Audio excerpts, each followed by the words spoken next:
"Are you all right?" Escherty asked. "I'm fine," said Alden, still covering his ears just in case it happened again.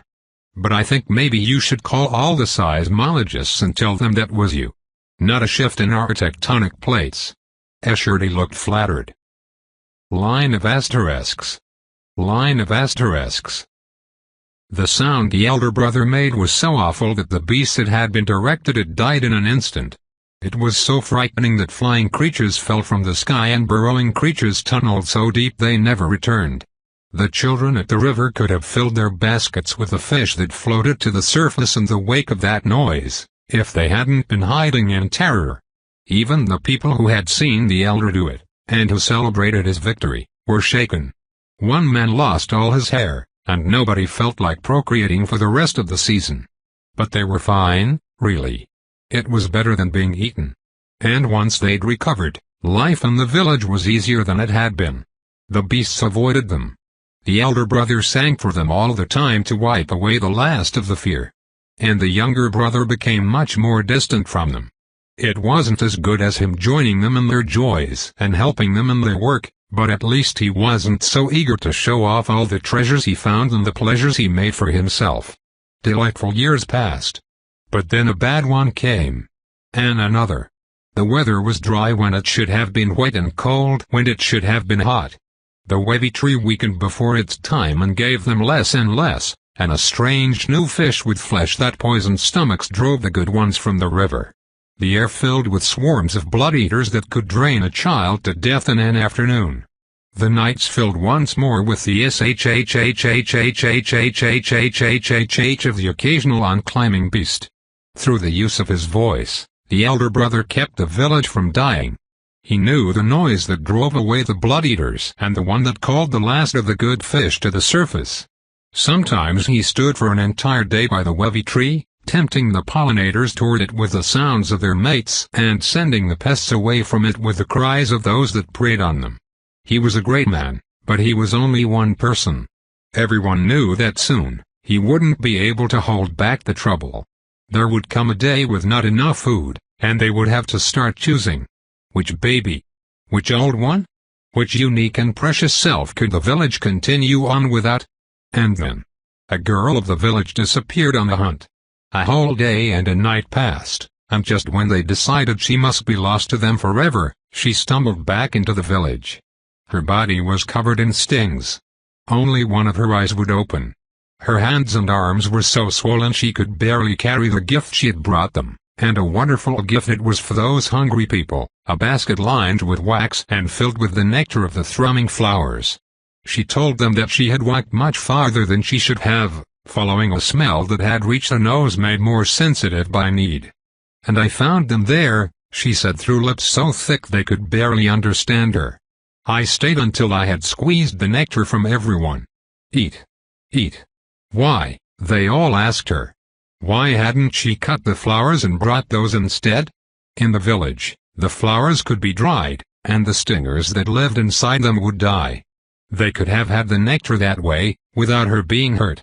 "We could only have the nectar once that way," she explained.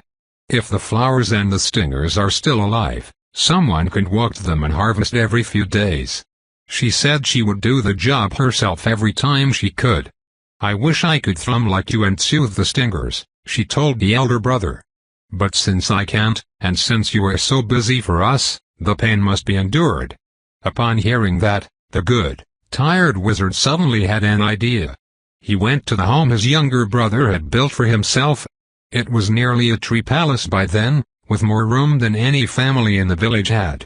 And when he found his brother he said, "You are so powerful, and you find new truths as easily as I might discover a twig on the ground. I'm sure you're busy, but just this once, won't you find a truth our people need and make it into a magic for us? Won't you find a way for everyone in the village to make this noise? Hurrummmm. Hurrummmm. It was a sound he often used in his songs, and I'm sure you can hear why. Such a soft tickle against your ears. Hurrummmm, said the elder. "Hurru, I know the sound the flowers make," said the younger. "I don't need you to reproduce it over and over. Why would I go around figuring out how to give people new sounds? And why would you even want me to do that? If everyone in the village can thrum, half of your songs won't be special to them anymore." Line of asterisks. Line of asterisks. "There are two versions of the story from here," Escherty said. He'd pulled a small bottle out of one of his pockets, and he was taking occasional sips from it. Alden was afraid he was preparing for another croak. "The first is the version everyone else tells, in which the elder brother speaks words of reason, then appeals to the younger brother's absent greater than compassion, and finally pleads and praises until that filthy stain of a wizard has an orgasm of the ego and decides he can offer his time if everyone in the village would talk to him like that while he works." Escherty gestured dismissively. "But you're not as young as most audiences, so I can tell you my version instead. It's better." "That doesn't surprise me," said Alden. Line of asterisks. Line of asterisks. "If everyone in the village can thrum, half of your songs won't be special to them anymore."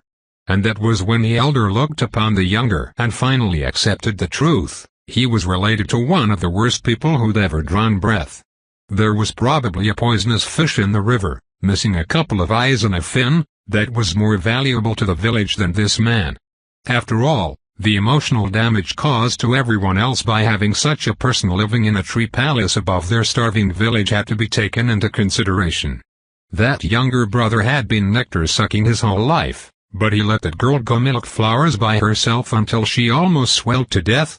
You think someone as powerful as him didn't already know those flowers were there? And so the elder resolved himself not to tolerate the younger's personality for a moment longer.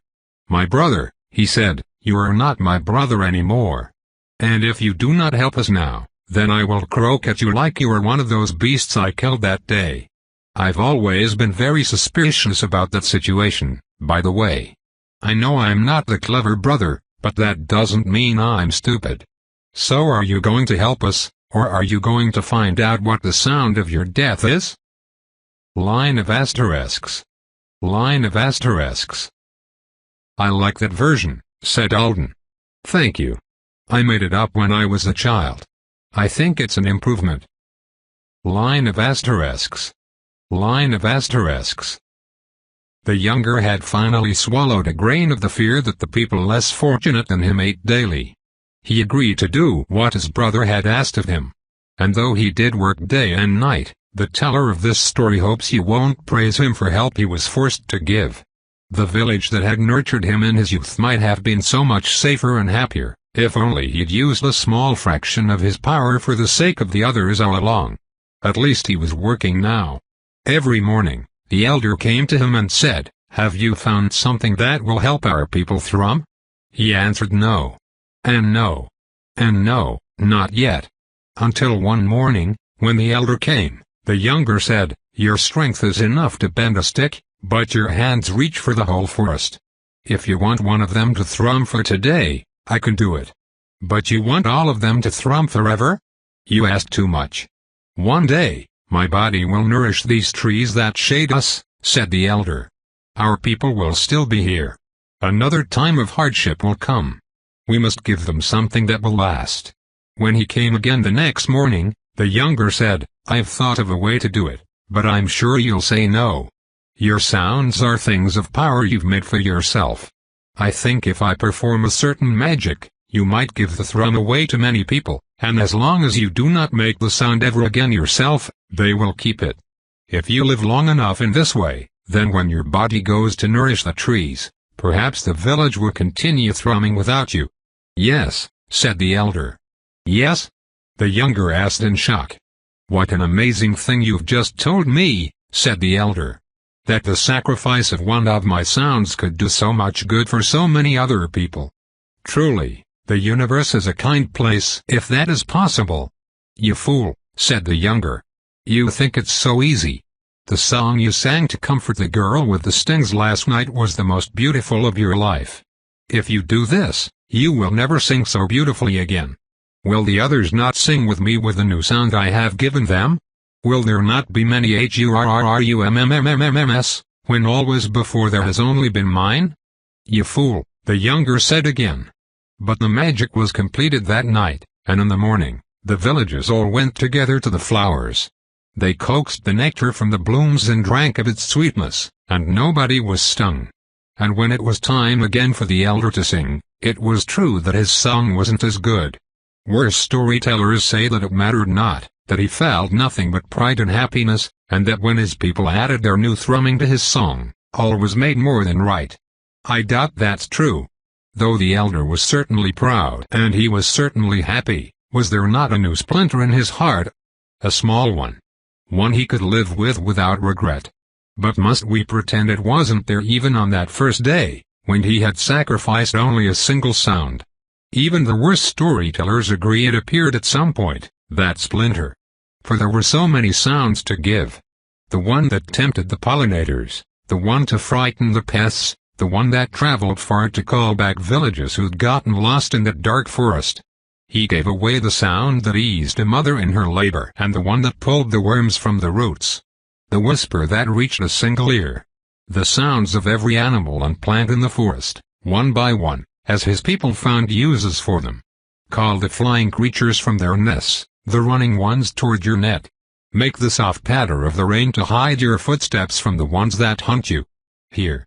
Try reen, as high as you can, and the magaroo will come. Her meat will be rich even when all the other game has turned to bone.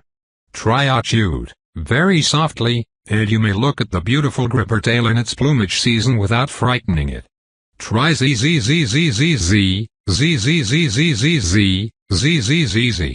and then tat, as fast as you can.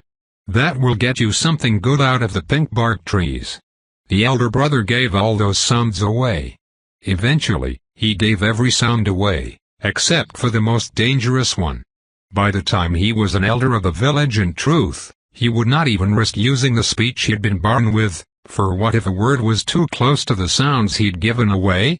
What if, by a single word, he broke the magic his brother had devised, and robbed the people of their new voices?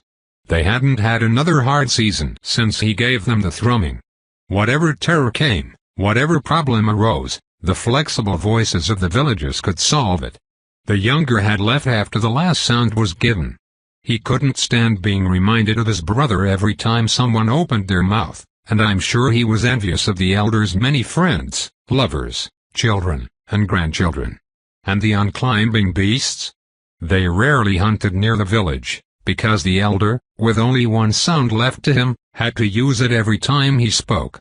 He learned to say burp-rup-rup-ee-ee-ee-ee-emp in many different ways, quietly, merrily, gratefully, sadly, but it was still an ugly sound that made even the people who had heard it all their lives feel a shiver of fear. Once every few years, when a beast who didn't know of him came too close, he would once again be forced to unleash its power to protect them all. Burp-rup-rup-ee-ee-ee-ee-emp. Pardon the coughing. I think I vibrated something too much with that last one. The children born in the village thereafter were born with the beautiful voices, too, and for each of them, a day would come when they asked their parents what was wrong with that kind elder who walked around with no songs at all and only different versions of a repulsive croak. He couldn't even speak a name for himself other than burp-rup-rup-ee-ee-ee-ee-emp. He couldn't talk a fish toward him or a blood-eater away from him. The thrumming flowers grew everywhere around the village by then, but the elder couldn't even taste them without someone else soothing the stingers. He seemed to the children like someone so different he barely belonged in the village at all, but their parents treated him with more respect than any other old one. And they talked to him plainly, as if the croaks he gave them in reply were nothing more than normal words. Sometimes, they even urged him to sing with them, though he almost never did. Why didn't the adults complain about all the croaking? Why didn't they ever ask that broken elder to stop it? It was a mystery so hard the children couldn't squeeze the juice from it. Then, their parents would tell them this story, and they would finish it by saying, "The elder is a wizard who could sing and speak more beautifully than any of us if he chose to. Instead, he chooses to croak, so that the village thrives. He lives with a splinter so that we have everything else. Why would we mention his loss to him, or the ways that he is different from us, when we know it might drive the splinter deeper?" Most of the children understood. They grew in wisdom from the story and learned to respect the elder as their parents did. Only a few silly ones went on feeling that the croak and the elder who made it were a lot of trouble. And those only thought that way until the first unclimbing beast of their lives came.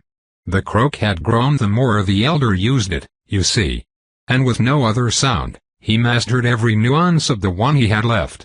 By the time he was old, the elder's greatest croak would shatter the skulls of every beast within a week's walk of the village, while up above them the flying animals still flew and in the river, the fish still swam. It was the most terrifying of sounds, but it did real harm only to the dangerous beasts. "Can you make a sound like that?" the parents would ask the children who trembled at their legs. Of course they couldn't. Even the elder hadn't been able to make a sound like that until he gave up all the others. The perfect croak that hurt the hurters and spared the innocent was the talent his suffering had bought, and they say that on the eve of his death, the elder unleashed the best one of all. For many generations after that, the unclimbing beasts vanished from that forest. And though it was long before the woman of power was born to take her turn protecting them, those people slept at ease and ate their fill in the village the elder had loved grew high and wide. They remembered him, and we remember him. And your children will remember him when you tell them this story. For his people, he lived. In our voices, may he continue to live forever. Line of asterisks. Line of asterisks. What did we learn from that story? The woman asked. Ro, you first. And stop staring at the window. You can't even see out of it. I think that wizard outside is the cousin the grandfathers are always saying mean things about, said Ro. I think our neighbors are hypocritical, and if they ever come back home, we shouldn't speak to any, Ro. Enough about that wizard. What did we learn from the story? You only like my answers when I lie. Asked Ru and Re instead. Asterisk. Breep? Stu said uncertainly. His father laughed. That was a tiny little chirp. Let's try it together. At the same time. But what if it hurts the Zensees? Asterisk. I can't, said Alden, shaking his head hard. There are so many reasons why I can't do that. I know you're at a disadvantage, but how is his name going to live on in your voice forever if you don't even try? It's not just a disadvantage. I'm probably missing body parts I'd need to make that sound happen. Whatever comes out of my mouth is going to be so embarrassing it might kill me. I'll never repeat your human croak to anyone, said Asherty. Not even Lindauta? I'll never repeat your human croak to anyone but Lind. The knight looked so eager. Oh, man. Alden cleared his throat. I can't believe I'm doing this. I can't believe this is where my life has taken me. Maybe I should think of it like self-confidence training. Once I've done this, I should be able to do anything, right? He's not recording me, is he? Alden Thorne closed his eyes, opened his mouth, and did his damnedest to croak.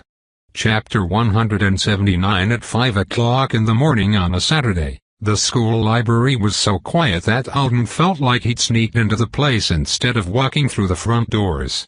He saw only one woman on the ground floor, and she was staring sadly at a line of empty vending machines. There were still plenty of oddities like that around. Signs that something had gone wrong recently stuck out like sore thumbs in the middle of a world that was back to running smoothly in most ways. You could go to restaurants and movies, or you could hang out in potion saunas with knights. But one of the links in the chain that made these particular vending machines have snacks in them was obviously still broken, an absent employee, a teleportation restriction, all the food being funneled into the meals that the school was supplying for the temporary dome neighborhood. Alden's thoughts tried to turn to the interconnectedness of the people in the village and how the attitudes of the elder and younger brothers would apply to missing chips and sodas, but he managed to stop them. He was here on campus at the crack of dawn instead of enjoying one of his 2 available beds because the story about the croak had plunged into him too deep. And he believed the sediment it had stirred up when it hit the bottom was best left to settle without examination. For the first time in weeks, his affixation had woken him. Not nightmares about a fixing, but the affixation itself. Himself. Even now, he had that vivid sense of being trapped, of struggling against himself, of straining for more space and freedom. And it wasn't helping that he was pissed off about it in such a weird way. Specifically, he was mad that being mad was putting a damper on how unforgettable his night had been. Watching Asherty correct the scale of someone's Gokarach whiteboard art, eating leftovers with him and Lexi and Hoyu, being told an Artonan children's story with crazy sound effects, and then letting himself be talked into belch croaking as loud as he could at the stars of the southern hemisphere. It was cool. It won't stop being cool just because the after effect was stolen sleep. At least his heightened fixation on affixation had reminded him that someone had recently asked for his opinion on that topic. Fortunately, the guy happened to be one of the earliest risers he knew. "Hi, Jeffy," Alden said, dropping his messenger bag on the conference table and taking in the sight of the Aqua Brute. Jeffy was sitting in front of a computer and drinking something called Protein Attack. "Alden, you came." "Yeah, of course. I didn't change my mind in the past 20 minutes. You know there are a ton of empty study rooms, right? This huge one we used for the team meeting is ours," said Jeffy, holding his hand up for a high five. Alden snorted. "I'm good with that. So, you're talking to people about talent selection. That's smart, and I have time this morning." Line of asterisks. But maybe not enough time to understand this. What is he thinking? He sat in the chair beside Jeffy, looking at the recommended talent build some faculty member had made and helpfully linked to exciting reference materials that should have appealed to an S-rank Aqua Brute of a certain personality type. They could carry Jeffy through the next 8 to 10 years, with only minor tweaking along the way, if the system offered him what it usually did and if he progressed at a fast pace with no stalls. The plans might have been leaning too optimistic, but they were all the more impressive because of that. Enviro Brutes seemed to have it okay on the talent selection front. If the system was keeping tons of secrets about their spells and skills, it must have been happening at heights beyond the ones Jeffy was projected to reach in the next decade. All of the faculty recommendations, and most of the other talents Alden asked him to read aloud off his selection windows, sounded like they would do what any reasonable person would think the class should be able to do. Aqua Brute is how you become Mr. Does-It-All and the Deep Water Guy.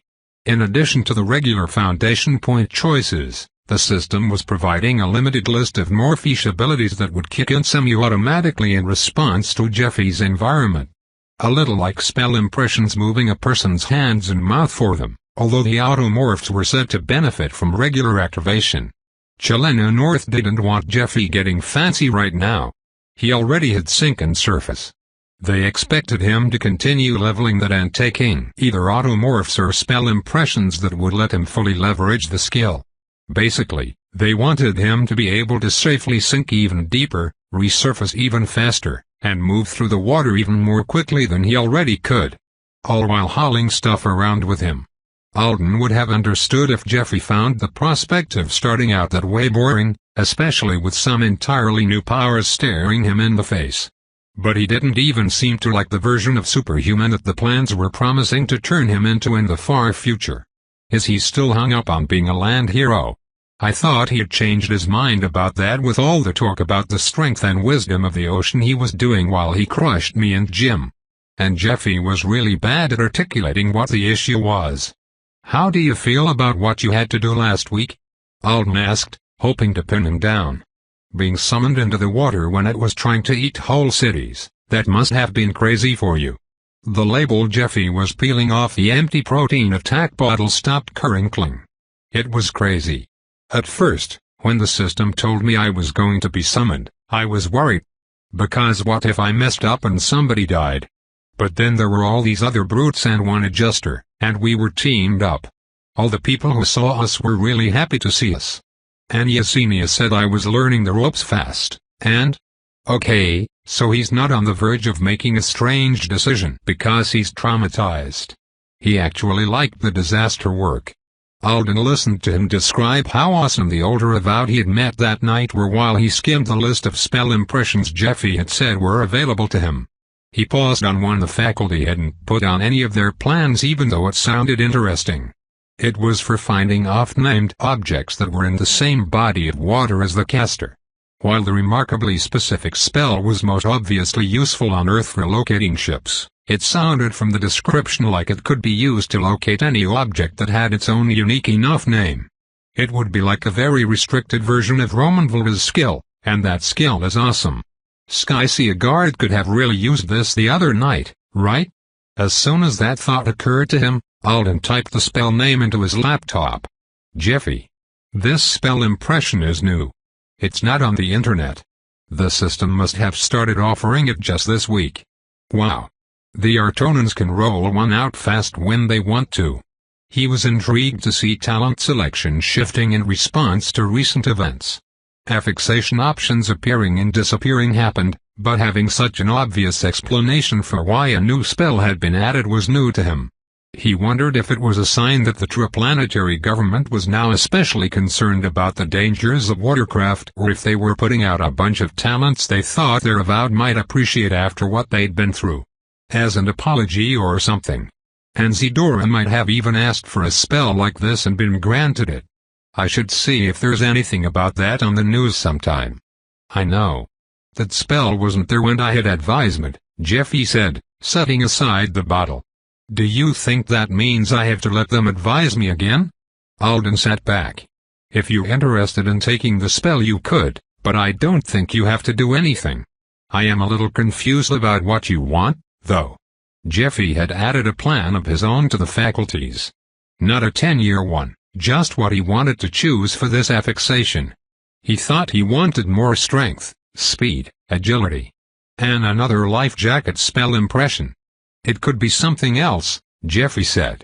He picked up the sheet of notebook paper he'd written his wish list on, his fingers crumpling the edges. But I think something like this is better. Only the teachers said no as soon as I showed it to them, in this really obvious way, like of course it was wrong. They were excited about their plans for me, and they had those videos of the other Equibrutes and the list of places and organizations that could benefit from me if I had different talents. They had all these facts. And I didn't have any facts, so I didn't know how to talk about any of it. Then, it was over. They saw what his idea was, thought he was a dumb kid, and steamrolled him. On the very first day they'd met, Alden had assumed the faculty would try to talk Jeffy out of his then goal of being a building puncher. Now that he knew the guy and he wasn't freshly annoyed by him, he felt like a dick for not considering how a conflict between what Jeffy wanted and what the school thought he should want would actually affect him. "Sometimes teachers are way too pushy accidentally," said Alden. "They probably didn't mean to pressure you much. Can you explain what you're thinking now? To me? I still don't have facts." Alden peered at him. "But you do know why you want what you want, right? It doesn't have to be backed up by science or statistics, but you must have a reason. I'm not surprised you're into the foundation points. Everyone knows you really like those. But why more life jackets?" He was careful not to ask the question in a way that might sound derisive. "I can't believe he wants another copy of the same spell impression.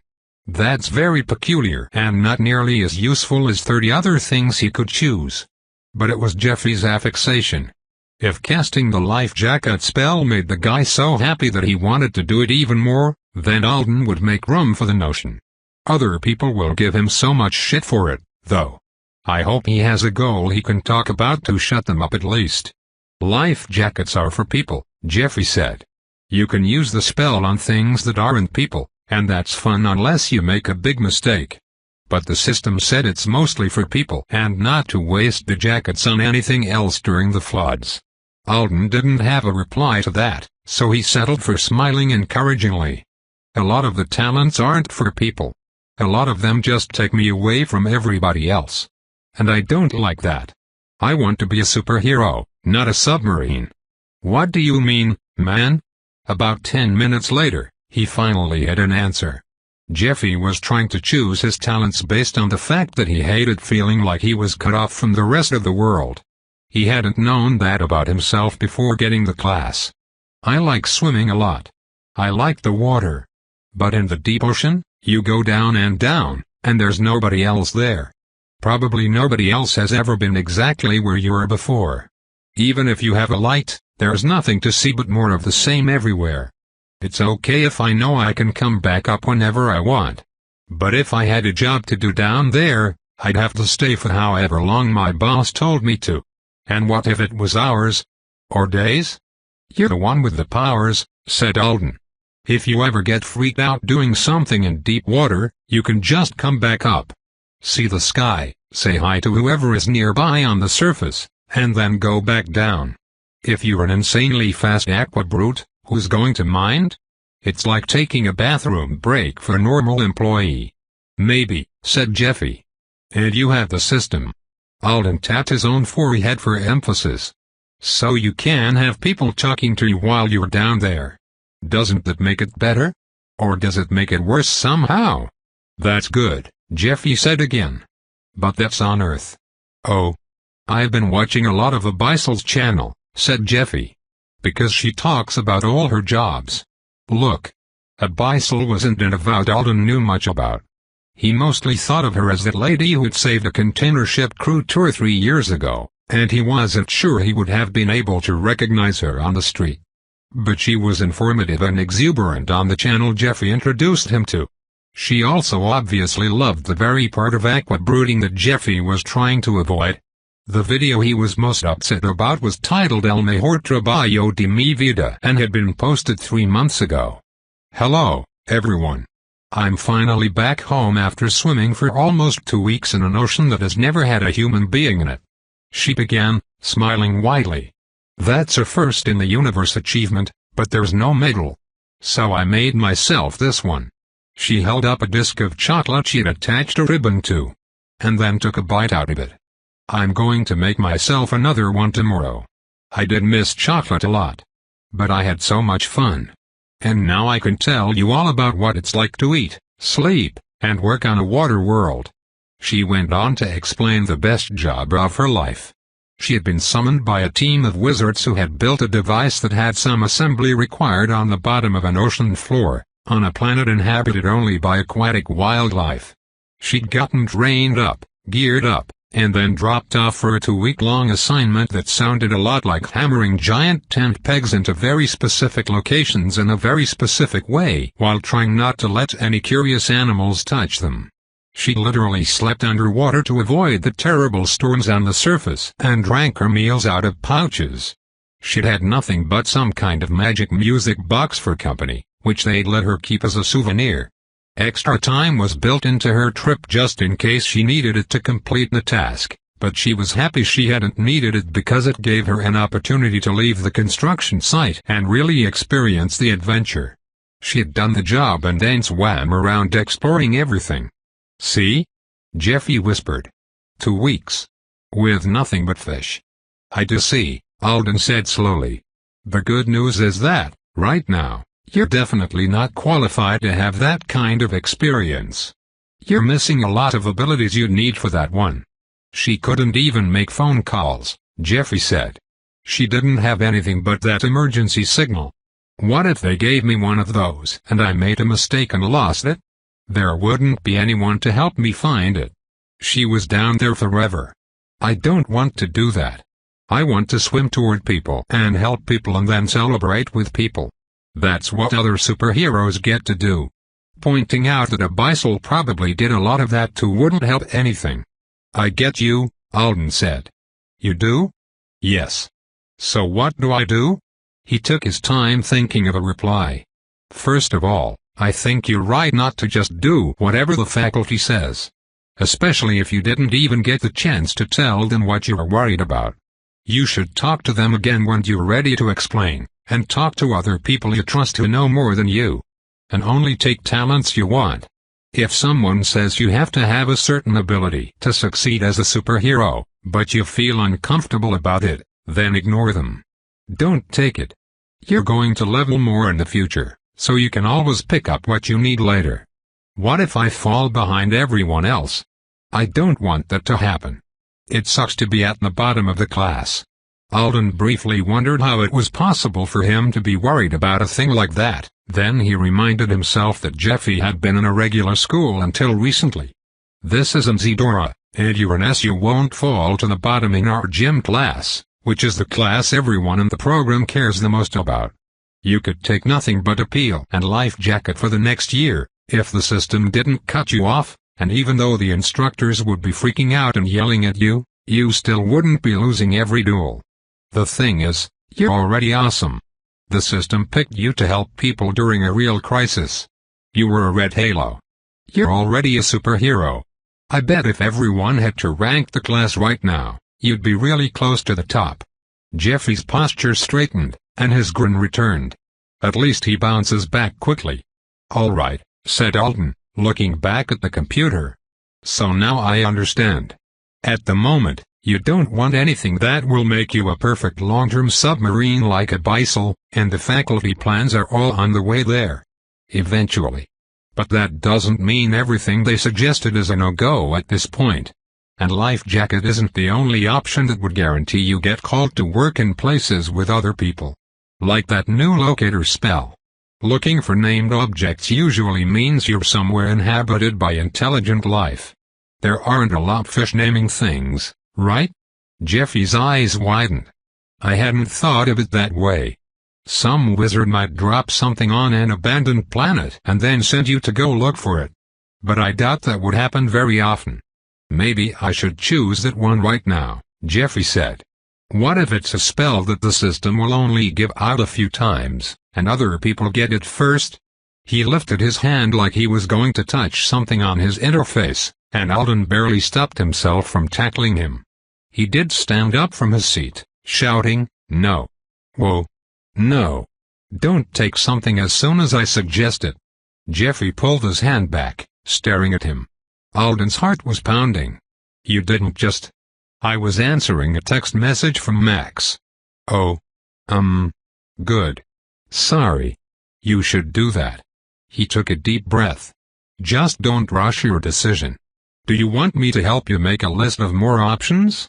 And then you can talk to people who aren't me. Other Equibrutes. Max? Your grandparents. And make sure you tell them everything." Jeffy nodded. Alden was trying to trust the nod. It was hard. "Actually, let's make a list of the good, knowledgeable people you're going to talk to first. And then we'll write down what you want to say to them." Line of asterisks. Line of asterisks. By late morning, Alden was feeling better. Helping Jeffy had been perfect for a reset, and he was looking forward to seeing Gustavo. Going shopping for the clothes he would wear to meet the healer was something he decided a couple of days ago that he should be excited about. So he was. To make choices about my future and deal with whatever is coming my way, I need to be at my best. The mind healer will help me be at my best faster. Proper clothes will keep me from embarrassing myself or the art single quotations in front of the healer. Therefore, buying an outfit worthy of embroidering that commendation on is an important part of my choosing season. Mentally framing it all that way made it seem like the massive questions ahead of him could be approached 1 millimeter at a time. Listening to the elders croak was probably an important part of my choosing season, too. He kept trying to think of more millimeter-sized goals until he was standing outside the shop Gus had said they would meet at. He wondered if the intake counselor had checked to make sure the place was still open for business after the floods. It was in a lucky pocket near Apex's northern coast that hadn't been inundated, just a couple of streets back from the water. But the curtains were shut over the window, and the door was locked. It was called Needle and Wheatle, and there was no sign advertising it. A custom doorknob with the name on the front in raised letters was the only way Alden could be sure he was at the right spot. He poked around for a while, looking through the windows of a few other places on the street. There was a steakhouse, an attorney's office, and a store that claimed to be the provider of the finest pocket knives in the world. He sat on a bench across from Needle and Wheatle, in front of a white stuccoed building. Beside him, a post drop with a wraparound screen was playing silent footage of Famous Avowed being epically photogenic. If he spoke politely to the mailbox and tried to target it repeatedly, well, that was nobody's business but his own. At exactly the scheduled time, his shopping partner pulled up in a zippy little rental vehicle that looked like an auto rickshaw trying to disguise itself as an apple. "Hey," said Alden, as soon as Gus had stepped out. "Thank you so much for helping me with this. You didn't have to come in person, but it's good to see you. New rabbits are mine until they've been here for 90 days. New rabbits shopping for clothes are also mine. Intake kids who watch football with me after midnight and cheer when I tell them to, mine. Greater than he shut the door of the rental. These are all you. Of course I came. Gretchen, too, if we need her. Later. She's visiting a friend. I don't need too much today," Alden told him. "If we could just make sure I have a couple of very nice outfits, that will be a start." Gus laughed as if Alden had said something funny, then patted him on the arm. "What?" Alden asked, smiling at the infectious laugh. "You called me on Wednesday to say you'd be going to Ortona sometime next week. Not for work. Personal business. You need perfect clothes for this trip, you said. I thought, we should take care of Alden fast. A week isn't a lot of time.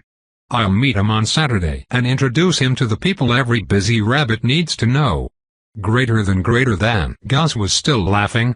"Thursday you call again and ask if I want to cook something because you are giving a Thanksgiving meal to every wizard at Matadero. So I'm in the kitchen, cooking and watching television, and there you are appearing on the news, flying around to host a party for Ortonans. In a stained t-shirt. I'd just spilled something on it. I did change out of it before the party. So I think you do need much. I swear I changed it." Gus led the way across the quiet street to the shop. The curtains were still closed. "The door's locked," Alden told him. "I think maybe they're not open this weekend. Because of everything. But I found the names of other places that sell clothes by appointment only," Gus said. "Don't worry. I made you an appointment." Alden blinked. There's such a thing as an appointment for clothes shopping. Just before they reached the entrance, the door swung open. A tall, dark-skinned man wearing a pale blue striped jacket held it for them. A pair of steampunky-looking goggles were hanging from a strap around his neck. Just beyond him, a woman in a yellow sweater that hung down to her knees was pulling boxes and fabric swatches from a shelf. "Hello, Gus," said the man. Then he turned to Alden and looked him up and down. And up and down. And a third time. The woman was doing it, too. "Welcome to Needle and Wheatle," said the man. "What name do you prefer?" the woman asked. "And would you like a coffee?" "Tuck makes the best pour-over. They make me coffee while I shop. And there are swatches. Just Alden is fine. Coffee would be nice."